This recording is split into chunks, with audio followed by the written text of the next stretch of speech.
પાટીદાર ઉદ્યોગપતિ અને અગ્રણી કરસનભાઈ પટેલ જેમણે નિવેદન આપ્યું અને વિવાદ શરૂ થઈ ગયો।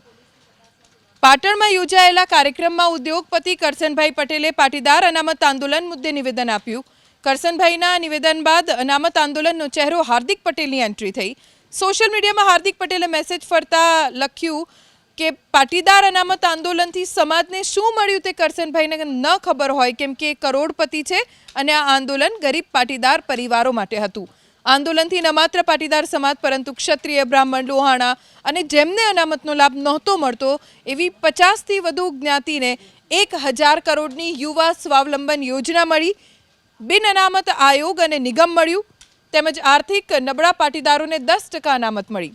કરસનભાઈ જેવા અનેક એવા આગેવાનો છે જે પાટીદાર સમાજને કડવા અને લેવામાં વહેંચી રહ્યા છે। આવા આગેવાનોને ઓળખવાની જરૂર છે, કેમ કે સમાજ એક થાય તો આવા આગેવાનોનો મોભો દબાઈ જાય।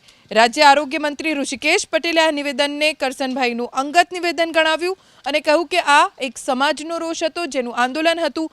આંદોલન સમયે એક પૂર્વ ધારણા બાંધવામાં આવી હતી, પણ નરેન્દ્રભાઈ મોદીએ સમાજને અનામત આપી, જેથી સમાજ ખુશ છે।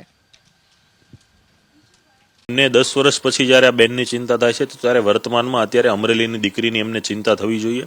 કરશન કાકાએ દીકરીની મુલાકાત લેવી જોઈએ, સરકાર સમક્ષ રજૂઆત કરવી જોઈએ અને એ નિસહાય દીકરી છે। આનંદીબેન પાસે તો ઘણો બધો સપોર્ટ છે અને આજે પણ રાજ્યપાલના પદ ઉપર છે, ત્યારે આ દીકરીની મદદ માટે એમણે આગળ આવવું જોઈએ। અને 10 વર્ષે કરશનભાઈને આ બુદ્ધિ સુધી કે આ હિંમત આવી અને આ નિવેદન આપ્યું એ ખરેખર પહેલા તો એમને જાતે વિચારવાનું છે।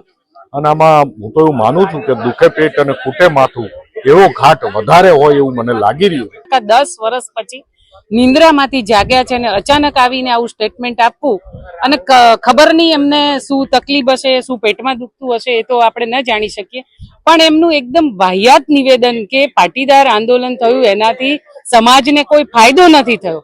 એક ઉદ્યોગપતિ, એક સમાજના લીડર, એક સમાજના આગેવાન તરીકે આ શબ્દો એમને બિલકુલ શોભતા નથી। કરશનભાઈનો આ બકવાસ છે અને કરશનભાઈ એ એસી ઓફિસમાં બેસવા વાળા માણસ છે, એમને તળિયાના પાટીદારોની પીડા ખબર નથી। વિચાર પણ એવો જ ચાલતો હોય કે મને શું ફાયદો થયો, પાટીદારોને, તળિયાના પાટીદારોને ખૂબ ફાયદો થયો, એમને નહીં થયો એટલે એમને લાગ્યું હશે કે કોઈ ફાયદો નહીં।